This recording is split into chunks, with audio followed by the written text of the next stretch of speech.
Dear students, in this class, let us discuss about entity relationship modeling. This is also called as ER modeling. ER modeling. Okay. In entity relationship modeling, the following various definitions has to be learned, because when we constructing ER diagram, these are all the various definitions variously occur. ER diagram అనేటువంటిది మనం నిన్న చెప్పుకున్నటువంటి levels of data అబ్స్ట్రాక్షన్లో conceptual data model and టైంలో conceptual data మోడల్లో ఉండగా మనం user directional views నుంచి తీసుకొచ్చినటువంటి బేసిక్ బిల్డింగ్ బ్లాక్స్ని ఆధారంగా చేసుకుని ఎంటిటీస్ని, నెక్స్ట్ అట్రిబ్యూట్స్ని, తర్వాత రిలేషన్షిప్స్ని, కన్స్ట్రెంట్స్ని తయారు చేసుకుంటాం. దాని నుంచి ఈ ఈఆర్ డయాగ్రామ్ ద్వారా కనిపించినటువంటి బేసిక్ బిల్డింగ్ బ్లాక్స్ అన్ని కూడా డిజైన్ చేసుకోవడం జరుగుతుంది. సో యూజర్ డైరెక్షనల్ వ్యూస్లో బిజినెస్ రూల్స్ని ఏవైతే ఉన్నాయో ఆ బిజినెస్ రూల్స్ని డిఫైన్ చేసుకుంటాం. ఈ బిజినెస్ రూల్స్ని డిఫైన్ చేసుకున్న తర్వాత మనకి బేసిక్ బిల్డింగ్ బ్లాక్స్ నుంచి ఎంటిటీస్, అట్రిబ్యూట్స్, తర్వాత రిలేషన్షిప్స్, కన్స్ట్రెంట్స్ ఇవన్నీ కూడా తయారు చేయడానికి ఈఆర్ డయాగ్రామ్ అనేటువంటి ఉపయోగపడుతుంటుంది, ఈఆర్ డేటా మోడలింగ్. అయితే ఈఆర్ డయాగ్రామ్ని తయారు చేసే ముందర, ఎంటిటీ రిలేషన్షిప్ డయాగ్రామ్ని తయారు చేసే ముందర ఖచ్చితంగా మనకి ఈ డెఫినేషన్స్ అన్నీ వచ్చి తీరాలి. మొట్టమొదట ఇందులో ఆల్రెడీ మనకి కొన్ని తెలిసినటువంటి డెఫినేషన్స్ ఉన్నాయి. అవి ఏంటంటే, ఫస్ట్ది entity. Entity is nothing but anything. Already మనం ఫస్ట్ ప్రైమరీ సెక్షన్ నుంచి కూడా మనం చెప్తూనే ఉన్నాం. Entity is nothing but anything. And nouns set is called as entity. కొన్ని నౌన్స్ అన్నింటినీ కలిపి మనం సెట్ కింద తీసుకుంటే ఆ సిస్టంలో దాన్ని మనం ఎంటిటీ కింద చెప్తాం అన్నమాట. ఎగ్జాంపుల్స్ కూడా మనం ఆల్రెడీ చెప్పుకోవడం జరిగింది. స్టూడెంటు, ఫ్యాకల్టీ, సబ్జెక్టు, తర్వాత ఎన్రోల్మెంటు, ఎగ్జామ్, ఇలా రకరకాల ఎంటిటీస్ని మనం డిఫైన్ చేసుకోవడం జరిగింది. What about attribute? Characteristics of N entity is called as attribute. Student అనేటువంటి తీసుకున్నాం అనుకోండి, ఇంకో ఇది ఎంటిటీ అవుతుంది. స్టూడెంట్ అనేది ఒక ఎంటిటీ అవుతుంది. ఈ స్టూడెంట్ అనేటువంటి ఎంటిటీకి అట్రిబ్యూట్స్ ఏమవుతాయి? Student number, next student name, తర్వాత అతని యొక్క ఫీజు, తర్వాత మొబైల్ నెంబర్, ఇవి అట్రిబ్యూట్స్ అవుతాయి. అంటే ఎంటిటీ అనేటువంటి దాన్ని ఒక టేబుల్ అనుకుంటే, టేబుల్లో మనం తీసుకునే ఫీల్డ్స్నే అట్రిబ్యూట్స్ అంటాం. Okay. And next one is domain. Domain is nothing but set of possible values for a particular field. Domain means set of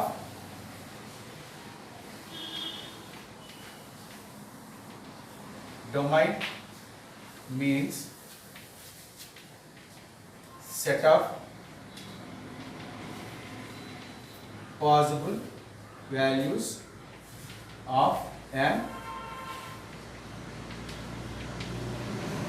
attribute. ఒక అట్రిబ్యూట్కి ఏవైతే పాసిబుల్ వాల్యూస్ ఉంటాయో వాటిని ఏమంటాం అంటే డొమైన్ అంటాం. ఉదాహరణకి జెండర్ అనే ఒక అట్రిబ్యూట్ ఉంది. Gender attribute. అట్రిబ్యూట్ అంటే ఫీల్డ్ కదా. ఈ జెండర్ అనేటువంటి అట్రిబ్యూట్కి పాసిబుల్ వాల్యూస్ ఏమవుతాయి? Male, female, male, female. వీటిని డొమైన్ అంటాం. ఈ మేలు, ఫీమేల్ ఏమంటాం అంటే it is called as domain. అదేవిధంగా కోర్స్ తీసుకున్నాం. ఇప్పుడు మనం అవైలబిలిటీ ఉండేటువంటి కోర్సెస్ ఏముంటాయి? BSc, MPC, BSc, MPCS, next stat, BCom. So ఇవన్నీ కూడా కోర్స్కి ఏమవుతాయంటే డొమైన్ అవుతుంది. So set of possible values for particular attribute or a field is called as domain. And the next one is what is meant by identifier. Identifier అంటే ఒక టేబుల్లో, అంటే ఇప్పుడు స్టూడెంట్ అనే టేబుల్ ఇదే తీసుకున్నాం. స్టూడెంట్ అనే ఎంటిటీలో చాలా రకాల అట్రిబ్యూట్స్ ఉంటాయి. అయితే ఈ అట్రిబ్యూట్స్లో పర్టికులర్లీ ఒక అట్రిబ్యూట్ కీ ఫీల్డ్ కింద ఉంటుంది అన్నమాట. కీ ఐడెంటిఫైర్ కింద ఉంటుంది, కీ అట్రిబ్యూట్ కింద ఉంటుంది. అంటే ఇది మిగతా వాటిని రెఫర్ చేస్తూ ఉంటుంది. మిగతా అట్రిబ్యూట్స్ అన్నీ కూడా దీని చేత రెఫర్ చేయబడుతుంటాయి. ఓకే, అంటే పలానా స్టూడెంట్ నెంబరు, పలానా ఇది అని చెప్పేసి ఒక స్టూడెంట్ యొక్క పేరు ఉంటుంది, అతని యొక్క హార్ట్ సబ్జెక్ట్స్ ఏవైతే అపీర్ అవుతున్నాయో ఆ సబ్జెక్ట్స్ నేమ్స్ ఉంటాయి, కోర్స్ నేమ్స్ ఉంటాయి. అంతేకాకుండా అతను ఏ డేట్స్లో ఎగ్జామ్ రాయాలి తర్వాత ఇవన్నీ కూడా ఉంటాయి. కానీ వాటన్నిటికీ బదులుగా మనం అతని యొక్క హాల్ టికెట్ నెంబర్ రిఫరెన్స్ కింద తీసుకుంటాం. అంటే ఒక టేబుల్లో ఎన్ని ఫీల్డ్స్ ఉన్నా సరే ఒక ఫీల్డ్ని మాత్రం మెయిన్ ఫీల్డ్ కింద ఐడెంటిఫికేషన్ చేస్తాం. దాన్ని ఐడెంటిఫైయర్ అని కానీ కీ ఫీల్డ్ అని కానీ అంటుంటాం. Okay, identifier means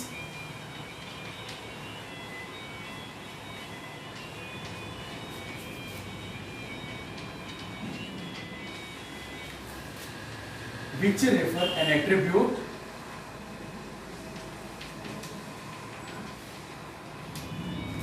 which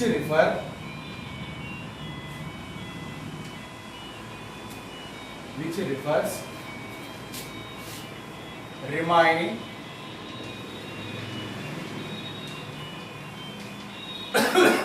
attributes. An attribute which refer remaining attributes in an entity.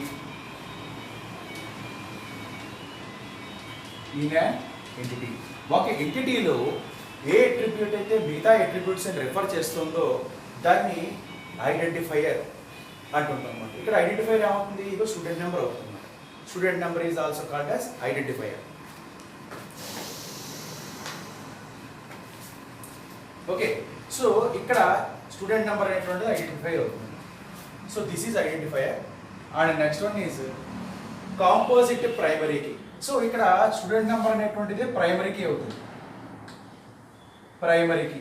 So in previous class we defined about primary key, a key which is unique and not null. ఏదైతే unique and not null ప్రాపర్టీని apply అవుతుందో దాన్ని primary key అంటాం. ఇప్పుడు student టేబుల్లో ఉండేటువంటి student number తీసుకుంటే లేదా హాల్ టికెట్ నెంబర్ కానీ తీసుకుంటే ఆ హాల్ టికెట్ నెంబరు ఆ స్టూడెంట్కి మాత్రమే అలొకేట్ అయి ఉంటుంది, మిగిలిన ఏ స్టూడెంట్స్కి కూడా అలొకేట్ అయి ఉండదు. ఓకే, అంటే అది యూనిక్నెస్. ఖచ్చితంగా ప్రతి స్టూడెంట్కి హాల్ టికెట్ నెంబర్ ఇచ్చి తీరాలా అక్కర్లేదా? ఇచ్చి తీరాలి, అంటే నాట్ నల్. ఒకరికి అలాట్ చేసినటువంటి స్టూడెంట్ నెంబరు లేదా హాల్ టికెట్ నెంబరు మరి వేరెవరికి కూడా అలాంటి హాల్ టికెట్ నెంబర్ ఇవ్వకుండా ఉంటే అప్పుడు దాన్ని యూనిక్ అంటాం. ఖచ్చితంగా ప్రతి ఒక్కరికి కూడా హాల్ టికెట్ నెంబర్ కానీ స్టూడెంట్ నెంబర్ కానీ ఇస్తే అప్పుడు దాన్ని ఏమంటాం అంటే నాట్ నల్ అంటాం. ఈ రెండు ప్రాపర్టీస్ని కలిపి మనం ఏమంటాం అంటే ప్రైమరీ కీ అంటాం. ఓకే, కొన్ని సందర్భాల్లో కొన్ని టేబుల్స్లో ఒక ఫీల్డ్ని మాత్రమే ప్రైమరీ కీ చేయడం అనేది అవ్వదు.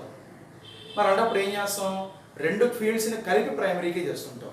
So primary key can be defined by 2 or more fields or attributes, that is called as composite primary key. దాన్ని ఏమంటామండి, కాంపోజిట్ ప్రైమరీ కీ అంటాం. Okay,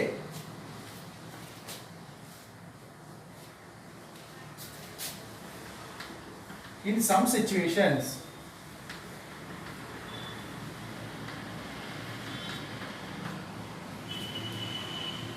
a primary key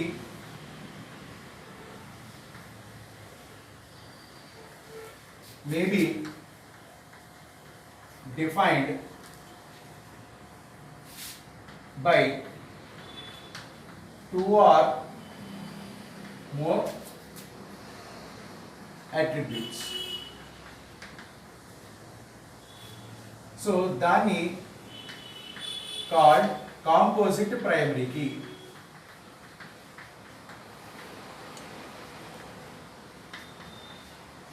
It is called as composite primary key.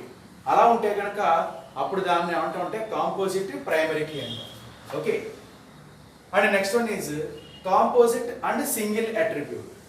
ఇప్పుడు gender తీసుకుందాం. Gender అంటే only male or female ఇవే వస్తాయి, ఇంకా sub attributes కింద డివైడ్ చేయడం అవ్వదు. దాన్ని సింగిల్ అట్రిబ్యూట్స్ అంటాం. ఏ attribute cannot be divided into 2 or more attributes called single attribute, called single attribute. Example, gender. So జెండర్ని మనం డివైడ్ చేయడం వల్ల కదా, జెండర్ అంటే మేల్ ఆర్ ఫిమేల్ ఇస్తాం అంతే. బట్ కొన్ని సందర్భాల్లో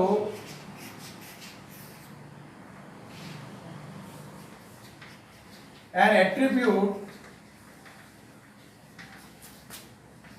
can be divided into two or more sub attributes. Example, date of birth. ఇది ఒక అట్రిబ్యూట్ తీసుకుందాం. ఈ డేట్ ఆఫ్ బర్త్ని మనం సబ్ అట్రిబ్యూట్స్ కింద డివైడ్ చేయొచ్చు. Day, month, year.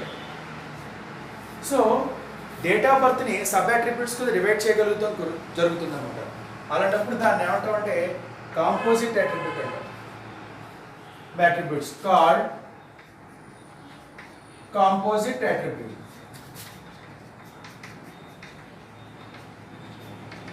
Called composite attribute.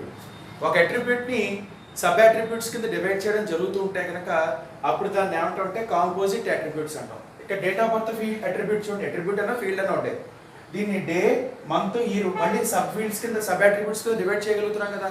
అలా డివైడ్ చేయగలుగుతుంటే అప్పుడు దాన్ని ఏమంటాం అంటే కాంపోజిట్ అట్రిబ్యూట్ అంటాం. డివైడ్ చేయలేకపోతే అప్పుడు దాన్ని సింగిల్ అట్రిబ్యూట్ అంటాం. ఇంకో gender. Okay, and now single valued attribute and multi valued attribute.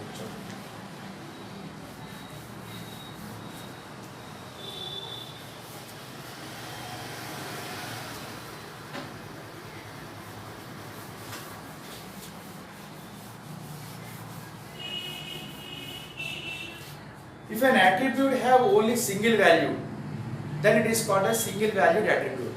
ఇందాక చెప్పిన ఎగ్జాంపుల్ చెప్తాం. If an attribute have only one possible value,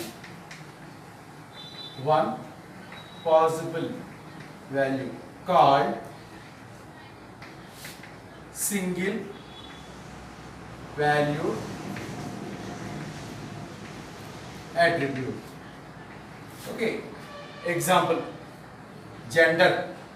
so ఒక పర్సన్కి జెండర్ అనేటువంటిది మేల్ ఆర్ ఫిమేల్ రెండిట్లో ఏదో ఒకటే ఉంటుంది. ఓకే, అలా కాకుండా మల్టీ వాల్యూడ్ అట్రిబ్యూట్ అంటే క్వాలిఫికేషన్. ఒకళ్ళకి ఒకే క్వాలిఫికేషన్ మాత్రమే ఉండదు కదా, ఒకటి కంటే ఎక్కువ క్వాలిఫికేషన్స్ ఉంటాయి. ఎంఎస్సి ఉంటుంది, ఎంసీఏ ఉంటుంది, ఎంఈడి ఉంటుంది, పిహెచ్డి ఉంటుంది. సో ఒక అట్రిబ్యూట్కి ఒకే రికార్డుకి సంబంధించి మల్టిపుల్ వాల్యూస్ ఉంటాయి. ఒక రికార్డుకి సంబంధించి ఒక పర్సన్కి సంబంధించి మల్టిపుల్ వాల్యూస్ ఉంటుంటే దాన్ని అప్పుడు మల్టీ వాల్యూడ్ అట్రిబ్యూట్ అంటాం. If an attribute have more than one possible value, called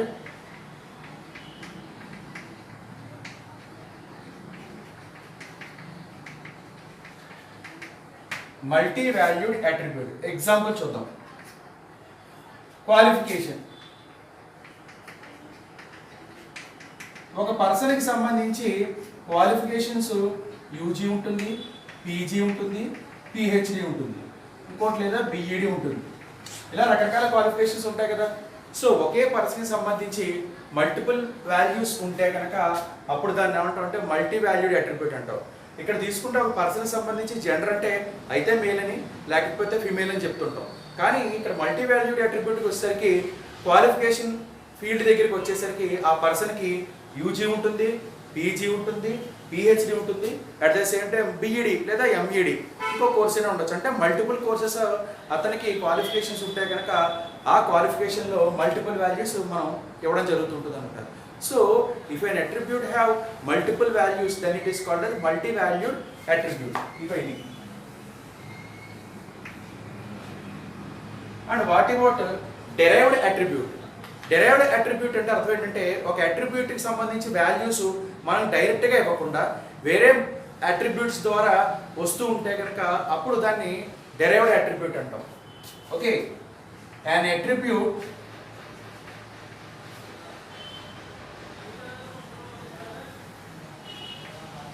value is derived from one or more various attributes called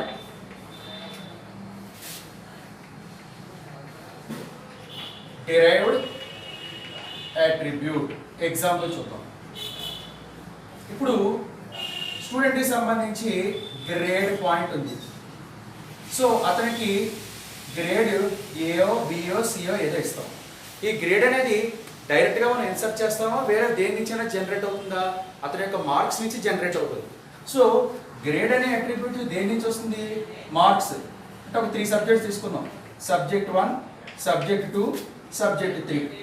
ఈ సబ్జెక్ట్ 1, సబ్జెక్ట్ 2, సబ్జెక్ట్ 3 మీద మనం టోటల్, యావరేజ్, ఆపరేషన్స్ అప్లై చేస్తే అతని యొక్క గ్రేడ్ జీపీఏ వస్తుంటుంది. Even total field అయినా అంతే. So total అనే ఫీల్డ్ ఎలా వస్తుంది? Subject 1 plus subject 2 plus subject 3. Subject 1 plus subject 2 plus subject 3. ఈ 3 సబ్జెక్ట్స్ని యాడ్ చేస్తే వచ్చేటువంటిది టోటల్ ఫీల్డ్ అనమాట. సో ఒక అట్రిబ్యూట్ యొక్క వాల్యూని మనం డైరెక్ట్గా ఇన్సర్ట్ చేయకుండా వేరే వేరే అట్రిబ్యూట్స్ని క్యాలిక్యులేట్ చేయడం ద్వారా లేదా దాని మీద ఒక అర్థమెటిక్ ఆపరేషన్ వేరే ఆపరేషన్స్ అప్లై చేయడం ద్వారా ఒక అట్రిబ్యూట్ మనం జనరేట్ చేస్తుంటే అప్పుడు దాన్ని ఏమంటామంటే డెరైవ్డ్ అట్రిబ్యూట్స్ అంటాం. So an attribute which is derived from various attributes. అదే టేబుల్లో అదే ఎంటిటీలో ఉండేటువంటి అట్రిబ్యూట్స్ కావచ్చు, వేరే ఎంటిటీలో ఉండే అట్రిబ్యూట్స్ ద్వారానైనా సరే ఆ పర్టికులర్ అట్రిబ్యూట్ జనరేట్ అవుతుంటే అప్పుడు దాన్ని ఏమంటామంటే డెరైవ్డ్ అట్రిబ్యూట్ అంటుంటాం. So that is derived attribute. And the next one is very very important, connectivity and cardinality.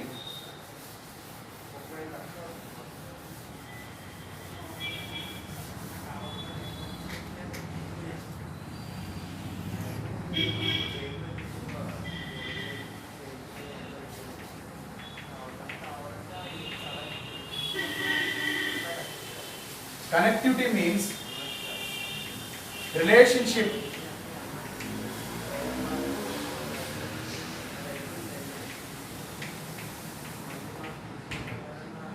among entities. ఒక ఎంటిటీకి మధ్య ఉండేటువంటి రిలేషన్షిప్ని కనెక్టివిటీ అంటాం.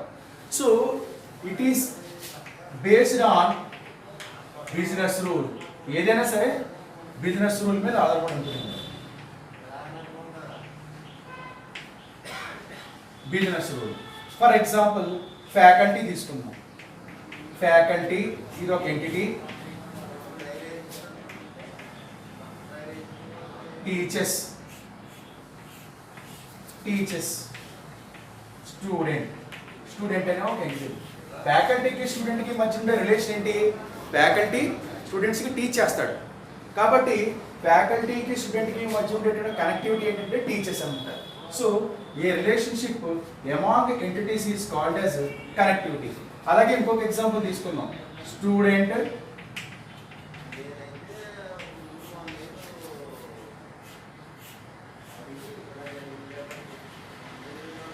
learns subject.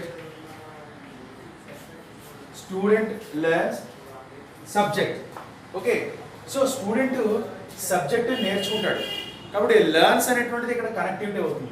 So connectivity means relationship among entities. ఎంటిటీస్కి ఎంటిటీకి మధ్య ఉండేటువంటి రిలేషన్షిప్ని ఏమంటామంటే కనెక్టివిటీ అంటాం.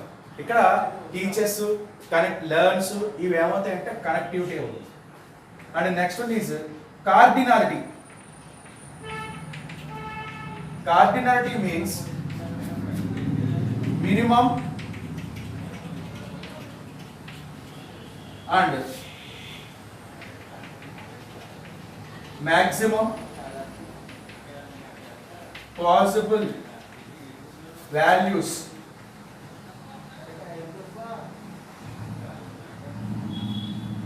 in a relationship between entities. So ఎంటిటీస్ని మనం కనెక్టివిటీని అసోసియేషన్ చేసినప్పుడు ఆ రెండింటి మధ్యన ఉండేటువంటి మినిమం అండ్ మ్యాక్సిమం పాసిబుల్ వాల్యూస్ని మనం ఏంటంటే కార్డినాలిటీ అంటాం. ఒకసారి ఫ్యాకల్టీ స్టూడెంట్ తీసుకుందాం. ఫ్యాకల్టీ స్టూడెంట్ తీసుకుంటే ఒక ఫ్యాకల్టీ కనీసం ఒక స్టూడెంట్కైనా సరే టీచర్స్ చేయాలి, టీచింగ్ అప్లై చేయాలి, అంటే లెసన్స్ చెప్పాలి కనీసం ఒక స్టూడెంట్కి అయినా సరే. అలా ఎంతమంది ఉండొచ్చు? n నెంబర్ ఆఫ్ స్టూడెంట్స్ ఉండొచ్చు. ఓకే, ఒక ఫ్యాకల్టీ కనీసం ఒక స్టూడెంట్కైనా క్లాస్ చెప్తాడు, లేదా ఒకళ్ళకంటే ఎక్కువ మంది n నెంబర్ ఆఫ్ స్టూడెంట్స్కైనా క్లాస్ చెప్తాడు అనమాట. దీన్ని చూడండి కార్డినాలిటీ అంటాం. 1 and n అంటే మినిమం అట్లీస్ట్ 1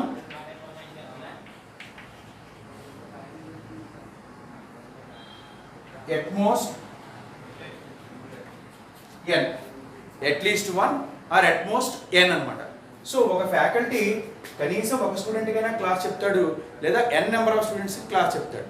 నెక్స్ట్ స్టూడెంట్ అనేవాడు ఎంతమంది ఫ్యాకల్టీ దగ్గర క్లాస్ వింటాడు?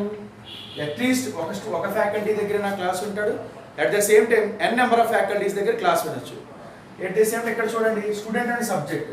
స్టూడెంట్ అట్లీస్ట్ 1 సబ్జెక్ట్ అయినా టేకప్ చేయాలి, n నెంబర్ ఆఫ్ సబ్జెక్ట్స్ అయినా అతను నేర్చుకోవాలి. ఒక సబ్జెక్టు కనీసం ఒక స్టూడెంట్ దగ్గరైనా ఒక స్టూడెంట్ అయినా ఎలెక్ట్ చేసుకుంటాడు, ఒకళ్ళకంటే ఎక్కువ మంది అయినా స్టూడెంట్స్ దాన్ని ఆప్ట్ చేసుకుంటారు అనమాట. దీన్ని minimum and maximum possible values అంటాం. ఇయర్ డయాగ్రామ్ మోడలింగ్ వచ్చేటప్పుడు మనం మామూలుగా 2 రకాల ఇయర్ డయాగ్రామ్స్ నేర్చుకుంటాం. ఒకటి ఓల్డ్ మోడల్, రెండోది న్యూ మోడల్. ఓల్డ్ మోడల్ని పీటర్సన్ మోడల్ అంటాం, న్యూ మోడల్ ఏమంటాం అంటే క్రౌస్ ఫుట్ మోడల్ అంటాం. ఈ పీటర్సన్ ఇయర్ డయాగ్రామ్లోకి వచ్చేసరికి రిలేషన్షిప్స్ అవన్నీ కూడా ఈ డయాగ్రామ్స్ రిప్రజెంట్ చేస్తాం. అదే క్రౌస్ ఫుట్ మోడల్లోకి వచ్చేసరికి కార్డినాలిటీ కూడా చూపిస్తాం. దానికి కూడా సింబల్స్ ఉంటాయి. ఆ సింబల్స్ ఉపయోగించి కార్డినాలిటీని ఐడెంటిఫికేషన్ చేస్తాం. 0, 1 and 0n, 1n and nn, many to many, ఇలాగా 4 రకాల కార్డినాలిటీ సింబల్స్ ఉంటాయన్నమాట. ఈ కార్డినాలిటీ సింబల్స్ ఉపయోగించి దాంట్లో ఉండేటువంటి ఎంటిటీస్కి మధ్య ఉండే రిలేషన్షిప్స్ని, నెక్స్ట్ ఎంటిటీస్లో ఉండేటువంటి అట్రిబ్యూట్స్లో ఉండేటువంటి ఐడెంటిఫైయర్స్ అంటే ప్రైమరీకి, ఫారెన్కి, ఇలాంటివన్నీ కూడా క్రౌస్ ఫుట్ మోడల్లో చాలా క్లియర్గా ఎక్స్ప్లెయిన్ చేయడం జరుగుతుంది. అదే బేసిక్ పీటర్సన్ మోడల్లోకి వచ్చేసరికి ఏంటంటే ఒక రెక్టాంగులర్ బాక్స్ ఏమో ఎంటిటీలోను, డైమండ్ బాక్స్లోనేమో ఇలా రాంబస్ మోడల్లో ఉండేటువంటి దాంట్లోనేమో రిలేషన్షిప్ని, తర్వాత అట్రిబ్యూట్స్ ఉంటే కనుక దాన్ని వొవెల్స్లోనూ రిప్రజెంట్ చేస్తాం. ఒకవేళ అట్రిబ్యూట్స్లో ఏమైనా ఐడెంటిఫైయర్స్ ఉంటే వాటిని అండర్లైన్తో రిప్రజెంట్ చేస్తాం. అదే క్రౌస్ ఫుట్ మోడల్లోకి వచ్చేసరికి ఏంటంటే రిలేషన్షిప్కి సంబంధించి ఎంటిటీస్ లోపల అట్రిబ్యూట్స్ని డిఫైన్ చేసుకుంటాం. దాంతోపాటుగా వాటి మధ్య ఉండేటువంటిది స్ట్రాంగ్ ఎంటిటీయా, వీక్ ఎంటిటీయా, నెక్స్ట్ స్ట్రాంగ్ రిలేషన్షిప్పా, వీక్ రిలేషన్షిప్ అనేటువంటిది కూడా ఐడెంటిఫికేషన్ చేసుకుంటాం. అంటే బాగా డెప్త్గా మనం ఐడెంటిఫికేషన్ చేయాలంటే, అనలైజ్ చేయాలనుకుంటే కనుక క్రౌస్ ఫుట్ మోడల్ అనేది చాలా బాగా ఉపయోగపడుతుంటుంది. అది చూడగానే ఆ ఎంటిటీస్ మధ్య ఉండేటువంటి రిలేషన్ వీక్ రిలేషన్షిప్పా, స్ట్రాంగ్ రిలేషన్షిప్పా, దీంట్లో ఎగ్జిస్టెన్స్ డిపెండెన్సీ ఏముంది, నెక్స్ట్ వీక్ ఎంటిటీ ఏది, స్ట్రాంగ్ ఎంటిటీ ఏది, ఒక టేబుల్లో ఉండే ప్రైమరీకి ఇంకో టేబుల్లో అది రెఫరెన్స్కి అయిందా లేదా, అందులో కూడా ప్రైమరీకి అయిందా లేదా, ఇవన్నీ మనం డయాగ్రామ్ చూడగానే రిప్రజెంట్ చేసేయచ్చు, ఐడెంటిఫికేషన్ చేయొచ్చు అనమాట. ఇది క్రౌస్ ఫుట్ మోడల్. మనం ప్రస్తుతం చూస్తున్నటువంటి సిలబస్లో క్రౌస్ ఫుట్ మోడల్ వాడు ఇవ్వడం జరిగింది. దాని ప్రకారం ఈ డయాగ్రామ్ అన్నీ కూడా మనం డిజైన్ చేస్తాం. అయితే అవి డిజైన్ చేయాలంటే ఖచ్చితంగా డెఫినేషన్స్ అవన్నీ వచ్చి తీరాలి. And next connectivity కార్డినేట్. Next one is existence dependency. Existence dependency అంటే ఇందాక మనం డెరైవ్డ్ అట్రిబ్యూట్ గురించి చెప్పుకున్నాం. అంటే ఒక అట్రిబ్యూట్లో వాల్యూ వెళ్ళాలంటే డైరెక్ట్గా మనం ఇన్పుట్ ఇవ్వకుండా వేరే అట్రిబ్యూట్స్ ద్వారా క్యాలిక్యులేట్ చేసి పర్టికులర్ అట్రిబ్యూట్ని మనం డిఫైన్ చేస్తామని చెప్పుకున్నాం. అదేవిధంగా student, faculty, subject, progress card ఉంది. స్టూడెంట్ టేబుల్లో స్టూడెంట్ డీటెయిల్స్ అన్ని డైరెక్ట్గా ఎంటర్ చేస్తాం. అదేవిధంగా ఫ్యాకల్టీ డీటెయిల్స్ అన్నీ కూడా డైరెక్ట్గా మనం ఎంటర్ చేస్తాం. కానీ ప్రోగ్రెస్ కార్డులో డీటెయిల్స్ డైరెక్ట్గా ఎంటర్ చేయం. సో ప్రోగ్రెస్ కార్డులోకి ఇన్ఫర్మేషన్ ఎలా వస్తుంది? స్టూడెంట్ టేబుల్లో ఉండే స్టూడెంట్ నెంబరు, నెక్స్ట్ సబ్జెక్ట్ టేబుల్లో ఉండేటువంటి సబ్జెక్టు డీటెయిల్స్, ఆ మార్క్స్ ఎంటర్ చేస్తే అదప్పుడు తర్వాత అతని యొక్క గ్రేడ్ పాయింట్స్ని, టోటల్ని, యావరేజ్ని డిఫైన్ చేస్తుంది అనమాట. అంటే ఒక పర్టికులర్ ఎంటిటీ డైరెక్ట్గా యూజర్ ద్వారా ఎంటర్ చేయబడకుండా వేరే వేరే ఎంటిటీస్ కాంబినేషన్ ద్వారా జనరేట్ అవుతుంటే అప్పుడు దాన్ని ఏమంటాం అంటే ఎగ్జిస్టెన్స్ డిపెండెన్సీ అంటాం. A entity which is dependent on various other entities is called as existence dependency, and it can be generated or it can be created by combination of two or more various entities. చూద్దాం.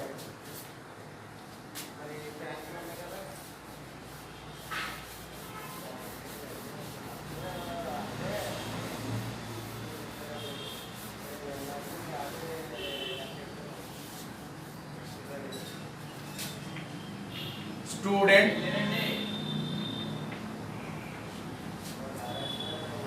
Subject. ఒక student వచ్చి exam కోసం enrol అవుదాం అనుకున్నాడు, ఏదో ఒక slip టెస్టో లేకపోతే గ్రాండ్ టెస్టో యూనిట్ టెస్టో ఎన్రోల్ అవుదాం అనుకున్నాడు. సో అగైన్ మనం ఇక్కడ ఇంకొక టేబుల్ డిజైన్ చేస్తున్నాం, ఎన్రోల్మెంట్ అని. ఓకే, ఎన్రోల్మెంట్లో చూడండి, ఒక స్టూడెంట్ ఒకటి కంటే ఎక్కువ సబ్జెక్ట్స్కి ఎన్రోల్ అవ్వచ్చు, అండ్ నెక్స్ట్ వన్ ఈజ్ ఒకటి కంటే ఎక్కువ సబ్జెక్ట్స్ స్టూడెంట్కి ఎన్రోల్ అవ్వచ్చు. ఇక్కడ ఎన్రోల్మెంట్ టేబుల్ ఏమొస్తుందంటే student number, subject code, student number subject code. ఈ స్టూడెంట్ నెంబర్ అనేది దేంట్లోది? స్టూడెంట్ టేబుల్లో. సబ్జెక్ట్ కోడ్ అనేది ఎందులోది? సబ్జెక్ట్ టేబుల్లో. ఓకే, సబ్జెక్ట్ టేబుల్లో. సో స్టూడెంట్ నెంబర్లో ఉండే స్టూడెంట్ నెంబర్ ఇక్కడ రాస్తాం, వాడు ఏ సబ్జెక్ట్ ఎన్రోల్ అవుతున్నాడు సబ్జెక్ట్ టేబుల్లో సబ్జెక్ట్ కోడ్ తీసుకొచ్చి ఇక్కడ రాస్తాం. అంటే ఒక పర్టికులర్ ఎంటిటీ డైరెక్ట్గా న్యూ ఫీల్డ్స్ తోటి డిఫైన్ చేయకుండా, జనరేట్ చేయకుండా వేరే వేరే ఎంటిటీస్లోంచి, అంటే ప్రైమరీ ఎంటిటీస్లోంచి తీసుకొచ్చి దీన్ని మనం క్రియేట్ చేస్తే అప్పుడు దాన్ని ఏమంటాం అంటే ఎగ్జిస్టెన్స్ డిపెండెన్సీ అంటాం. నెట్వర్క్ డేటా మోడల్ చెప్పుకునేటప్పుడు మూడో నెట్వర్క్ డేటా మోడల్ ఏముంది? లిమిటెడ్ నెట్వర్క్ డేటా మోడల్ చెప్పుకునేటప్పుడు it is nothing but a simple network data model, but there are two pair of entities మధ్యన రిలేషన్షిప్ ఉంటుంది అన్న. ఈ పెయిర్ ఆఫ్ ఎంటిటీస్లో ఒక దాన్నేమో మాస్టర్ ఎంటిటీ అని, రెండోదేమో ట్రాన్సాక్షన్ ఆపరేషన్ ఎంటిటీ అని చెప్తున్నాం. ఇక్కడ ఎగ్జిస్టెన్స్ డిపెండెన్సీలో స్టూడెంట్ అనేటువంటిది తర్వాత సబ్జెక్ట్ అనేటువంటిది మాస్టర్ అవుతాయి, ప్రైమరీ అవుతాయి. ఈ రెండు టేబుల్స్ కూడా ప్రైమరీగా క్రియేట్ చేస్తాం. దీన్ని బట్టి ఎవరు తయారు చేస్తాం? ఎన్రోల్మెంట్ తయారు చేస్తాం. అంటే ఎన్రోల్మెంట్ అనే ఎంటిటీ తయారవ్వాలంటే దానికంటే ముందు ఎవరు తయారవ్వాలి? స్టూడెంట్ ఎంటిటీ తయారవ్వాలి, తర్వాత సబ్జెక్ట్ అనేటువంటి ఎంటిటీ తయారవ్వాలి.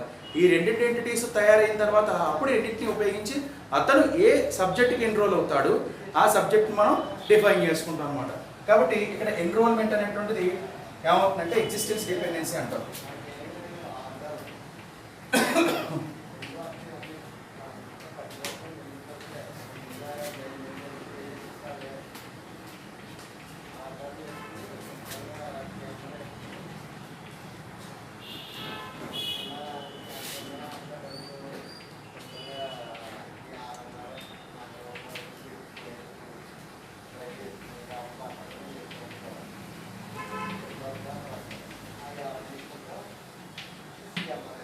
Called existence dependency.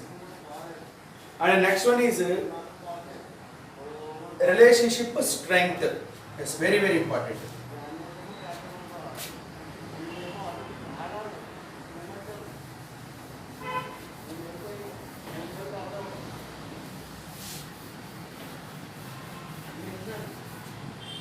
Relationship strength లోనే వీక్ రిలేషన్షిప్, స్ట్రాంగ్ రిలేషన్షిప్ వస్తాయి. ఒకసారి చూడండి, స్టూడెంట్ టేబుల్ తీసుకున్నాం. స్టూడెంట్ టేబుల్ నుంచి సబ్జెక్ట్ అనేది తీసుకున్నాం.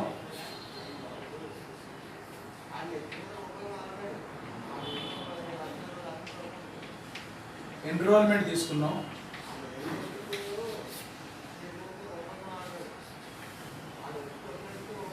ఇప్పుడు చూడండి,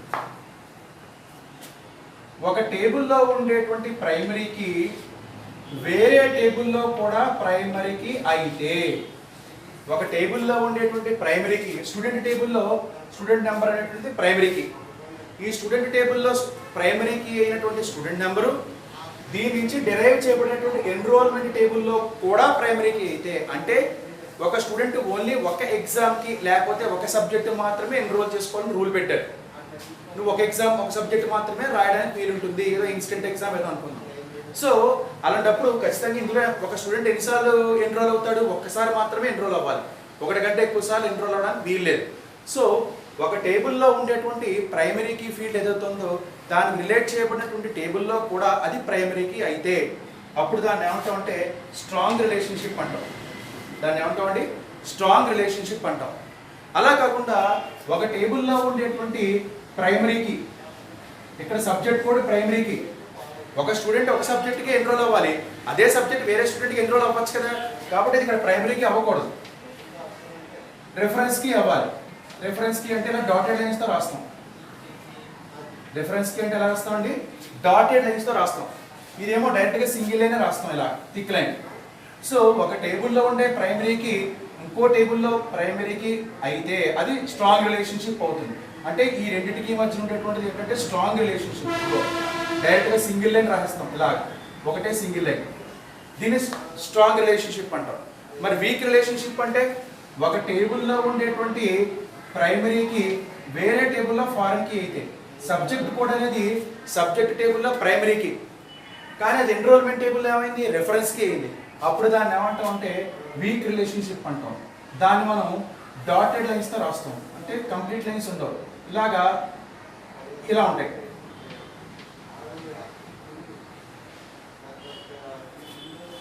so this is called as week relationship.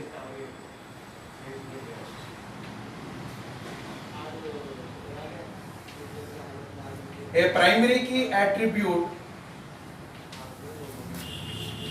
in one entity is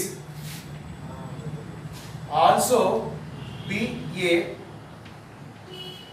primary key in its related table, related entity,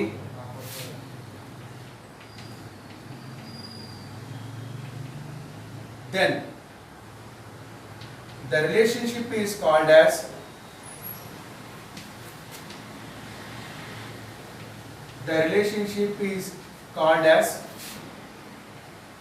strong relationship. Strong relationship. So it is strong relationship అవుతుంది.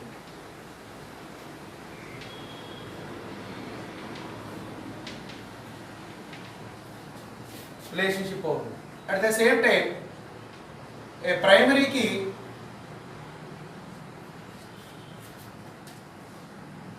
attribute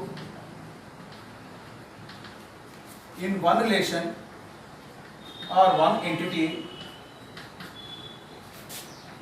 is a reference key or foreign key.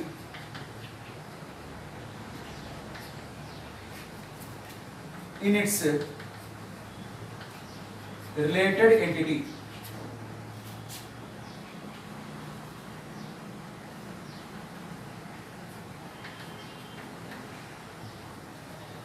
Then the relation is called as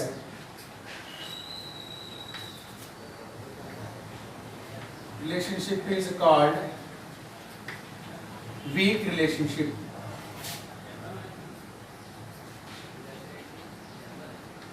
Weak relationship. Okay.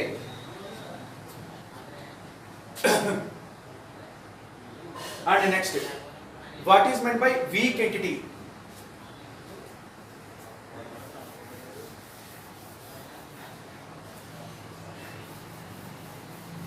ఒక entity weak entity అవ్వాలి అంటే కనుక రెండు properties ని satisfy చేయాలి. ఒకటి, an entity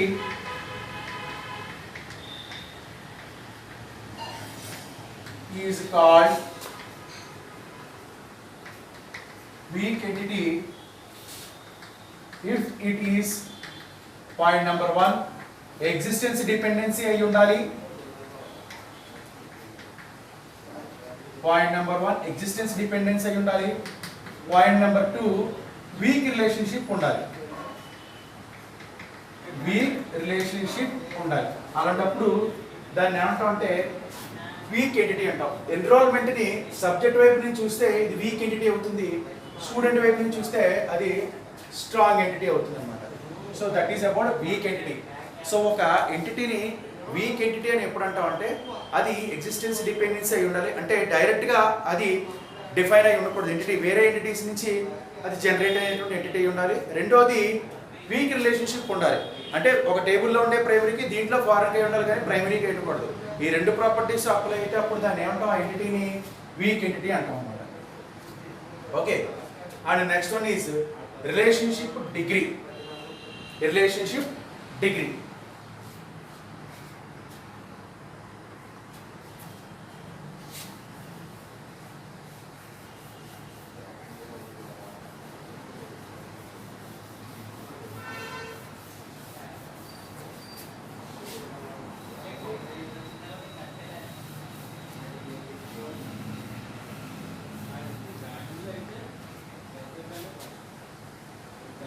relationship డిగ్రీని మూడు రకాలుగా డివైడ్ చేశాం. Unary relationship, binary relationship, ternary or trinary. Ternary or trinary relationship అన్న ఆపరేటర్స్ చెప్పుకున్నాం. Unary operator, binary operator, trinary operator అని. An operator which can be operated by using only single operand is called as unary operator. An operator which is used by two operands is called as binary operator. An operator which uses three operands, then it is called as a trinary operator. అక్కడ ఆపరెండ్ గురించి చెప్పుకున్నాం, operators చెప్పుకున్నప్పుడు ఇక్కడ entities గురించి చెప్తాం. Unary అంటే unary relationship అంటే a relationship is established by only one entity. ఒక entity ద్వారా మాత్రమే మనం రిలేషన్షిప్ ఎస్టాబ్లిష్ చేయగలుగుతుంటే అప్పుడు దాన్ని ఏమంటాం అంటే యూనరీ రిలేషన్షిప్ అంటాం. దీన్ని రికర్సివ్ రిలేషన్షిప్ అని కూడా అంటుంటాం. అంటే రిలేషన్షిప్ అనేది ఆ ఎంటిటీకి ఇట్ సెల్ఫ్ ఉంటుంటుంది అనమాట. రికర్సివ్ రిలేషన్షిప్ అంటే ఎలాగా, ఇప్పుడు ఎంప్లాయీ టేబుల్ తీసుకుందాం. ఈ ఎంప్లాయీ టేబుల్లో ఈ ఎంప్లాయీస్కి మేనేజర్ ఎవరు ఉంటాడు, అందులో మళ్ళీ ఇంకొక ఎంప్లాయీ ఉంటాడు, వాడే మేనేజర్ అవుతాడు. Okay, so employee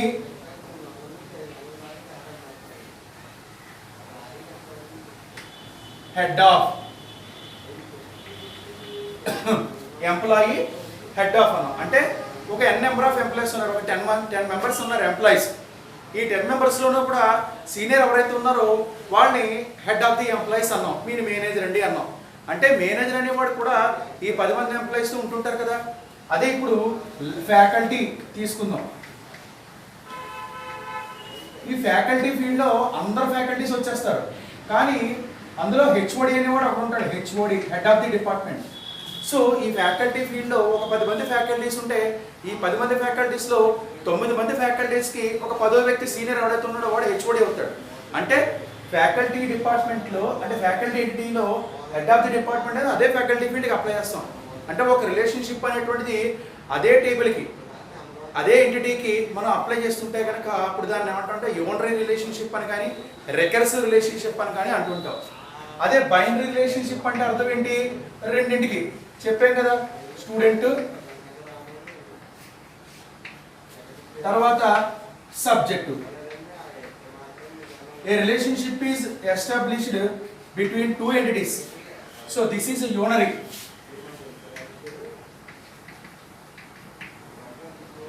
And this is binary. So this is binary. So a relationship is established in between two entities. రెండు ఎంటిటీస్ కి మధ్య రిలేషన్షిప్ ఎస్టాబ్లిష్ చేయగలుగుతుంటే అప్పుడు దాన్ని ఏమంటామంటే బైనరీ రిలేషన్షిప్ అంటాం. సో ఇక్కడ ఈ రిలేషన్షిప్ ఎవరి మధ్య ఉంది, స్టూడెంట్ కి సబ్జెక్ట్ కి మధ్య ఉంది అనమాట. ఇంకా ట్రైనరీ రిలేషన్షిప్ అంటే ఏంటి, a relationship is established in between three entities మధ్య ఉంటాయి. అప్పుడు దాన్ని ఏమంటామంటే student, enrolment,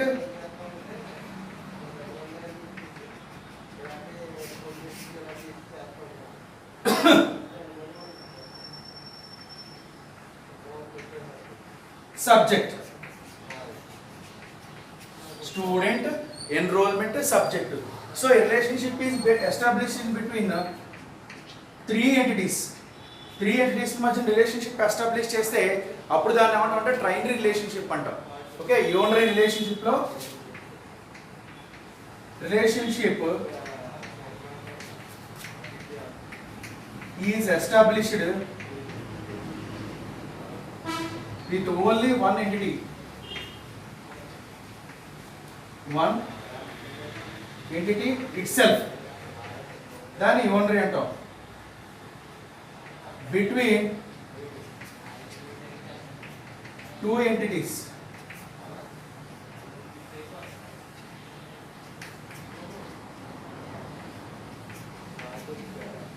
three entities. So దీన్ని బైనరీ ఆర్ టెర్నరీ రిలేషన్షిప్ అంటాం. So these are the basic definitions we have to practise before developing an ER diagram. Entity relationship diagram మనం define చేసే ముందర ఖచ్చితంగా ఈ డెఫినేషన్స్ అన్నీ మనకి వచ్చి తీరాలి. We should be familiar with these definitions. చెప్పాం ER డయాగ్రామ్స్ అనేది ఎప్పుడు డెవలప్ చేస్తాం, లెవెల్స్ ఆఫ్ డేటా అబ్స్ట్రాక్షన్లో యూజర్ డైరెక్షన్ వ్యూ అయిపోయిన తర్వాత, అంటే అక్కడ జరిగేటువంటి ఆర్గనైజేషన్లో బిజినెస్ రూల్స్ అన్నింటినీ కూడా మనం పేపర్ పెన్ ఉపయోగించి తయారు చేసిన తర్వాత ఎంటిటీస్ని, అట్రిబ్యూట్స్ని, రిలేషన్షిప్స్ని, కన్స్ట్రెంట్స్ అంటే బేసిక్ బిల్డింగ్ బ్లాక్స్ని తయారు చేస్తాం. ఇలా తయారు చేయడానికి ఉపయోగించేటువంటి డయాగ్రమెటిక్ మోడల్నే ER డేటా మోడలింగ్ అంటాం. ఆ కాన్సెప్చువల్ డేటా మోడల్లో ER డేటా మోడలింగ్ అనేది ఉపయోగిస్తాం. ఇది సాఫ్ట్వేర్ ఇండిపెండెంట్, దీన్నే లాజికల్ డిపెండెంట్ అని కూడా అంటుంటాం. సో అంటే ఎటువంటి సాఫ్ట్వేర్ దీనికి ఉపయోగించమనం, by using paper or pen మనం వీటిని డిఫైన్ చేసుకుంటాం. ER డేటా మోడలింగ్ పూర్తయ్యేసరికి ఖచ్చితంగా ఒక సిస్టంలో కంప్లీట్ ఓవరాల్ స్కెచ్ మనకు తయారవుతుంది. అంటే యూనిక్గా ఉండేటువంటి ఎంటిటీస్, అట్రిబ్యూట్స్, రిలేషన్షిప్స్, కన్స్ట్రెంట్స్ మనకు తయారైపోతాయి. అలా తయారైన తర్వాత వాటిలో ఏమైనా అనామలీస్, రెడెండెన్సీ, ఇన్కన్సిస్టెన్సీ, ఏమైనా డ్రాబ్యాక్స్ ఉంటే వాటిని రెడ్యూస్ చేయడం కోసం నార్మలైజేషన్ అనేటువంటి మెకానిజం ఉపయోగించి కాన్సెప్చువల్ డేటా మోడల్ పూర్తి చేస్తాం. అలా పూర్తి అయ్యేసరికి మనకి అనామలీస్ లేనటువంటిది, రెడ్యూస్డ్ రెడెండెన్సీ ఉండేటువంటిది, కన్సిస్టెంట్ ఎంటిటీస్ తయారవుతాయి. అప్పుడు అకార్డింగ్ టు క్లయింట్స్ రిక్వెస్ట్ మనం ఇంటర్నల్ డేటా మోడల్లో హైరార్కికల్ డేటా మోడల్ కానీ, నెట్వర్క్ డేటా మోడల్ కానీ, రిలేషనల్ డేటా మోడల్ కానీ మనం సెలెక్ట్ చేసుకుని అప్పుడు మన దగ్గర ఉండేటువంటి ఎంటిటీస్కి సరిపడా డేటాబేస్ని తయారు చేసుకుంటాం అనమాట. అక్కడి నుంచి అది సాఫ్ట్వేర్ డిపెండెంట్ అవుతుంది అనమాట. దాన్నే సాఫ్ట్వేర్ డిపెండెన్సీ అంటుంటాం. ఇప్పటి వరకు ఇది సాఫ్ట్వేర్ ఇండిపెండెంటే, ఎటువంటి సాఫ్ట్వేర్కి ఇది సంబంధం లేదు.